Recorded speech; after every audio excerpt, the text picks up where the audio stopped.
اعوذ باللہ من الشیطان الرجیم بسم اللہ الرحمن الرحیم۔ ہیومن رائٹس کی حقیقت۔ دین اور لبرلزم میں کتنا فرق پایا جاتا ہے۔ کہتے ہیں انسانی آزادی و نسوانی آزادی ہونی چاہیے۔ آزادی سے کیا مراد ہے؟ کہتے ہیں آزادی سے مراد یہ ہے کہ لوگوں کے حقوق و رائٹس ہیں۔ آپ فرائض کی بات نہ کرو، واجبات کی بات نہ کرو، انسان کے حقوق ہیں۔ یہ حق انسان کے لیے کہاں سے پیدا ہو گیا؟ اگر کوئی انسان کسی دوسرے انسان کی آبرو پر تجاوز کرے تو اس کو سزا ملنی چاہیے، لیکن ایک شخص اپنی رضایت سے اپنی آبرو فروخت کرنا چاہے تو کیا وہ یہ کر سکتا ہے؟ اگر خریدار اور بیچنے والا دونوں راضی ہیں، ناموس کی خریداری، خود فروشی، تن فروشی اگر کوئی کرنا چاہے تو کیا یہ کر سکتا ہے؟ نہیں کر سکتا۔ کیوں؟ اس لیے کہ یہ ناموس ہماری نہیں ہے اور ہم ناموس کے مالک نہیں ہیں۔ ہم اپنی عزت کے مالک نہیں ہیں۔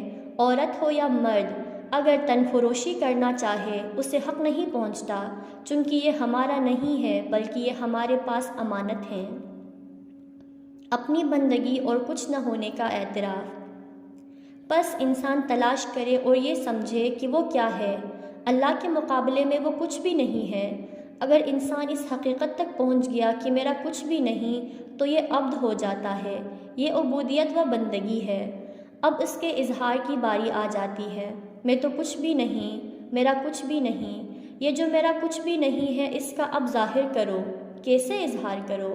پہلے وضو کرو، طہارت، پاکیزگی، نظافت، پھر قبلہ رخ مصلی عبادت پر کھڑے ہو کر اظہار کرو، نیت کرو، قرب خدا کی نیت کر کے دونوں ہاتھ اٹھاؤ، تکبیرۃ الاحرام اللہ اکبر کرتے ہوئے دونوں ہاتھ اٹھاؤ۔ اس ہاتھ اٹھانے کو شریعت کی زبان میں رفع یدین کہتے ہیں۔ پاکیزگی کے ماحول میں اپنی عاجزی کا اظہار۔ رفع یدین میں ایک ہاتھ، یدین دو ہاتھ۔ رفع اٹھانے کو کہتے ہیں۔ پس رفع ید یعنی دستبردار ہو جانا، ہاتھ اٹھا لینا۔ جیسے آپ کہتے ہیں کہ آقا میں اس سے دستبردار ہوتا ہوں۔ رفع ید اسی کو کہتے ہیں۔ رفع ید ایک ہاتھ اٹھانے کو جبکہ دونوں ہاتھ اٹھا لینا رفع یدین ہے کہ جب انسان خدا کی بارگاہ میں کھڑا ہوا ہو، پہلے پاکیزہ ہو، چونکہ بارگاہ خدا میں آلودہ نہیں آنا ہے، بلکہ پاکیزگی دل کے ساتھ، پاکیزگی بدن کے ساتھ، پاکیزگی لباس کے ساتھ، پاکیزگی روح کے ساتھ، پاکیزگی تن کے ساتھ، پاکیزگی خیال کے ساتھ، پاکیزگی مکان کے ساتھ، اس طہارت و پاکیزگی کے ماحول میں اللہ کی بارگاہ میں حاضر ہو جاؤ۔ زن ہو یا مرد فرق نہیں پڑتا، اپنے پروردگار کی بارگاہ میں حاضر ہو کر سب سے پہلے کہو اللہ اکبر۔ بارگاہ الہی میں ہر چیز سے ہاتھ اٹھا لو۔ ہاتھ اٹھا لو، کیوں اٹھائیں؟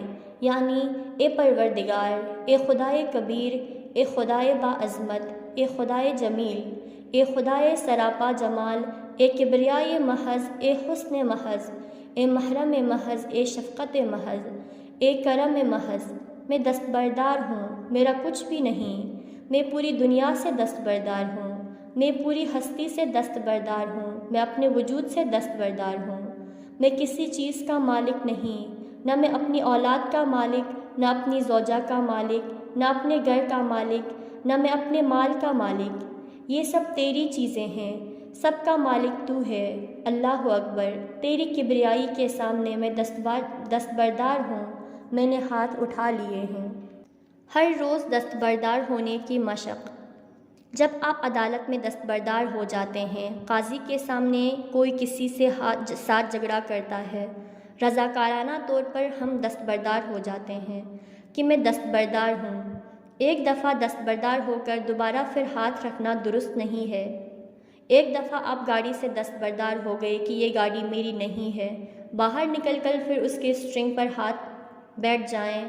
جب دستبرداری کا اعلان کر دیا تو پھر دستبردار ہو گئے۔ اور یہاں کیا کہا گیا ہے؟ یہ کہ دن میں 5 دفعہ یہ تکرار کرو، دن میں 5 دفعہ یہ اعلان کرو۔ یہ واجب تکبیرۃ الاحرام ہے، اس کے علاوہ مستحب تکبیرات الگ ہیں۔ احساس مالکیت ختم کرنے کا اظہار۔ واجب تکبیرات یعنی دن میں 5 دفعہ ہم پر واجب ہے کہ دستبردار ہو جائیں، دستبرداری کا عمل تکرار کریں۔ چونکہ ممکن ہے ایک نماز سے دوسری نماز تک ہمیں احساس مالکیت ہونے لگے، دو نمازوں کے وقفے میں ممکن ہے ہم اپنے آپ کو مالک سمجھنے لگے۔ دستبردار ہو جانا یہ اظہار عبودیت، اظہار بندگی ہے کہ اے پروردگار میرا کچھ بھی نہیں ہے، میں کچھ بھی نہیں ہوں، سب کچھ تیرا ہے، تو ہی ہر چیز کا مالک ہے۔ ماہ رمضان اظہار بندگی کی بہترین فرصت ہے۔ ماہ رمضان میں ہمارے پاس بہت زیادہ فرصت ہے کہ ہم اس دنیا میں جائیں اور امامت سید الساجدین میں عبادت کریں۔ انسان جب خدا کے سامنے حاضر ہوتا ہے تو دستبردار ہوتا ہے۔ کتنا دستبردار ہو، کتنا ہاتھ اٹھائے، کس کس سے ہاتھ اٹھائے اور کیا کہے۔ صحیفہ سجادیہ اٹھا کر دیکھیں کہ کس حد تک امام علیہ السلام بارگاہ خدا میں جا کر دستبردار ہوئے۔ بارگاہ الہی میں آنے کے لیے دستک دو۔ انا اقل الاقلین و ازل الازلین و مثل الذرہ او دونہا۔ اے پروردگار میں کچھ بھی نہیں، میں ان میں جو کچھ بھی نہیں ہے ان میں بھی ایک ذرہ ہوں، میں تیری بارگاہ میں کچھ بھی نہیں، سب عظمت و کبریائی تیری ہے، سب کچھ تو ہے، یہ عبادت کی روح ہے۔ صرف قبلہ رخ کھڑے ہو کر 2 سجدے کر لینا اور قرائت ٹھیک کر لینا اور اذکار و رکوع و سجود بجا لانا عبادت کا صرف صدف ہے، جبکہ گوہر یہ ہے کہ انسان اور اللہ کے مابین کوئی حائل نہ ہو۔ نیت کرو قربتاً اللہ کہ اے پروردگار میں آ گیا، یعنی دستک دو کہ میں آ گیا۔ عبدک ببابک و عبیدک ببابک۔ اے پروردگار تیرا بندہ یہ صغیر یہ حقیر تیرے دروازے پر آ گیا ہے، اپنی رحمت کا در کھول۔ در کھل گیا، کیا کہتے ہو؟ سب سے پہلے میں دستبردار ہوتا ہوں، اللہ اکبر۔ اب انسان دالان عبودیت میں چلا گیا۔ انہی عبادتوں میں سے ایک روزہ ہے۔ روزہ اظہار بندگی کا بہترین مظہر۔ روزہ بھی ایک عبادت ہے۔ گوہر روزہ عبودیت و بندگی ہے۔ فاقہ کو روزہ سیام نہیں کہتے۔ فاقہ یعنی کچھ نہ کھانا و پینا، یہ تو روزہ نہیں ہے۔ روزہ کے لیے طلوع فجر سے پہلے نیت کرو۔ نیت کرو کہ پروردگار کی خاطر اللہ کے حکم سے میں بندگی پروردگار کرتا ہوں۔ نیت یعنی دستک۔ ہر سحر کو اٹھ کر در الہی پر دستک دو کہ اے پروردگار یہ بندے گنہگار تیرے در پر حاضر ہے۔ دروازہ کھل گیا، کیا چاہتے ہو؟ عبودیت و بندگی۔ سب سے پہلے اظہار عبودیت و بندگی کرو، لیکن کس طرح سے؟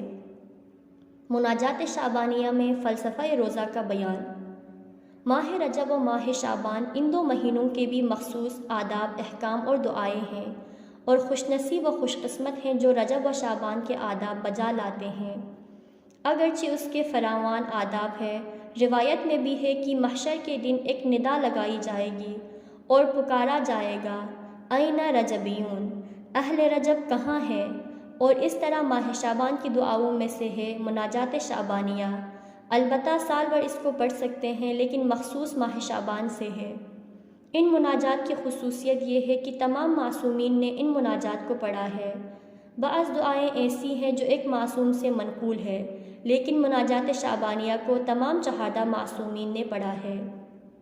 اس مناجات شعبانیہ میں انسان خدا کے ساتھ نجوا کرتا ہے۔ چونکہ ماہ رمضان ماہ دعا ہے، خدا کے ساتھ کلام کا مہینہ ہے، پس انسان پاکیزگی و طہارت کے ساتھ اللہ کے ساتھ کلام کرے۔ پس فلسفہ رمضان مناجات شعبانیہ میں ہے، حکمت روزہ مناجات شعبانیہ میں ہے، جب یہ مناجات اوج پر جا کر پہنچتی ہیں۔ خدا سے نجوا میں انقطاع کی طلب۔ مناجات یعنی نجوا و سرگوشی، جبکہ دعا کہتے ہیں دور سے بلانے کو۔ عربی میں اگر کسی کو دور سے بلایا جائے تو وہ کہتے ہیں دعا، اور اگر کان میں کوئی بات کہے یعنی سرگوشی، اسے کہتے ہیں نجوا۔ اس مناجات میں معصوم خدا کی بارگاہ میں اس طرح دست بدعا ہیں: الہی حب لی کمال انقطاع الیک۔ اے پروردگار مجھے اپنی ذات کی طرف اس طرح سے متوجہ کر کہ تیرے علاوہ ہر چیز سے رشتہ کاٹ کر فقط تجھ سے رشتہ جوڑ لوں۔ مجھے اس طرح سے بنا دے کہ ہر چیز سے میرا ناطہ کاٹ دے، ہر چیز سے میرا رشتہ کاٹ دے۔ یہاں قابل توجہ نکتہ یہ ہے کہ رشتے، رابطے اور تعلقات کہاں ہوتے ہیں؟ تعلقات کا مرکز دل ہے، روابط کا مرکز دل ہے۔ جو رابطے کاٹنے کے لیے کہا گیا ہے وہ رابطے ظاہری رابطے نہیں ہیں، جسمانی رابطے نہیں ہیں، بلکہ دل کے رابطے ہیں۔ ہماری گرہیں دل میں لگی ہوئی ہیں۔ خدا یا اپنے علاوہ ہر چیز سے رابطہ کاٹ دے۔ اے پروردگار، اس دل کا رابطہ اپنی ذات کے علاوہ ہر چیز سے کاٹ دے تاکہ دل فقط تیرے لیے ہو جائے، چونکہ قلب المؤمن عرش الرحمن۔ بحار الانوار، جلد 55، صفحہ 39، باب 4۔ مومن کا دل خدا کا عرش ہے۔ القلب حرم اللہ فلا تسکن حرم اللہ غیر اللہ۔ بحار الانوار، جلد 27، صفحہ 25، باب 43۔ دل خدا کا حرم ہے۔ اے انسان، تیرے دل خدا کا حرم ہے۔ اس حرم الہی میں غیر خدا کو نہ آنے دے، نامحرم کو نہ آنے دے، کیونکہ یہ دل صرف خدا کے لیے ہے۔ یہ دل منقطع ہوتا ہے، اس کا رابطہ کرتا ہے اور صرف خدا کے ساتھ اس کا تعلق برقرار ہوتا ہے۔ انسان یہ آرزو شعبان میں خدا سے کرتا ہے۔ الہی حب لی کمال الانقطاع الیک۔ بحار الانوار، جلد 91، صفحہ 98، باب 32۔ جب انسان پہلی رمضان کا چاند دیکھتا ہے تو مومن کی دعا سن لی جاتی ہے کہ اے بندے، تو نے مجھ سے مانگا تھا کہ میں تیرا رابطہ ہر چیز سے کاٹ دوں، تو اب وہ فصل، وہ موسم آ گیا ہے کہ جس میں ہر چیز سے تیرا رابطہ کٹ کر فقط تیرا دل خدا سے مرتبط رہے گا۔ اب تیرے دل میں وہی آ جائے گا جس کا یہ دل ہے۔ عرش پر صاحب عرش آ جائے گا، چونکہ باقی 11 مہینے تو نے ہر چیز سے تعلق لگایا، لیکن ماہ رمضان انقطاع کا مہینہ ہے، تمام تعلقات کاٹ کر فقط خدا سے مرتبط ہونے کا مہینہ ہے۔ یہ تعلقات کس طرح سے کاٹیں؟ ظاہر سے شروع کیا ہے۔ پہلے وہ قوتیں جو دن بھر مرتبط ہیں، جن کی مدد سے تیرا ذہن مرتبط ہوتا ہے اور تو ہر چیز سے رابطہ رکھے ہوئے ہے، پہلے ان قوتوں کو بند کر، اپنے حواس کو منقطع کر، اپنے حواس کا تعلق دوسروں سے کاٹ اور فقط خدا کے ساتھ تعلق برقرار کر۔ غیر اللہ سے رابطے کاٹنے کی بہترین مشق۔ کھانا چھوڑ دینا یہ ایک سمبولک یعنی علامتی حرکت ہے۔ اپنا حلال کا کمایا ہوا کھانا نہیں کھاؤ، حلال کا پانی نہیں پیو، تو ایک معین مدت کے لیے یہ کام چھوڑ دے۔ کیوں چھوڑ دوں؟ میرا اپنا ہے، میرا حلال کا ہے، مجھے بھوک لگی ہوئی ہے، بدن کی ضرورت بھی ہے۔ نہیں، یہ اپنی چیز کھانا چھوڑ دے۔ کیوں چھوڑ دے؟ یہ رابطہ کاٹنے کی ایک علامتی حرکت ہے، یعنی ایک لقمے سے اپنا رابطہ کاٹ دے۔ یہ ایک مشق ہے، پہلے یہ کرو۔ اگر تو نے ایک لقمے سے اپنا ناطہ کاٹ لیا تو معلوم ہوا کہ پوری روٹی سے بھی رابطہ کاٹ سکتا ہے۔ اگر تو نے پوری روٹی سے رابطہ کاٹ دیا تو معلوم ہوا پوری بوری سے بھی رابطہ کاٹ سکتا ہے، اور اگر بوری سے تیرا رابطہ کٹ گیا تو معلوم ہوا پورے کھیت سے بھی رابطہ کاٹ سکتا ہے۔ یہ ایک لقمہ چھڑوانا در حقیقت یہ انقطاع کی مشق کروائی جا رہی ہے۔ آخر ہم کیسے رابطہ توڑیں؟ کس طرح سے اپنا رابطہ فقط خدا سے رکھیں؟ مشق کرو، ایک گھونٹ پانی کا نہ پیو۔ اگر پانی کے ایک گھونٹ سے منقطع ہو گئے تو معلوم ہوا اور چیز سے منقطع ہو سکتے ہیں۔ اس کے اندر حکمت ہے۔ اب ایک ایک کر کے رابطہ کاٹیں، اگرچہ ابھی انسان کی زمام انسان کی عادتوں کے اختیار میں ہے۔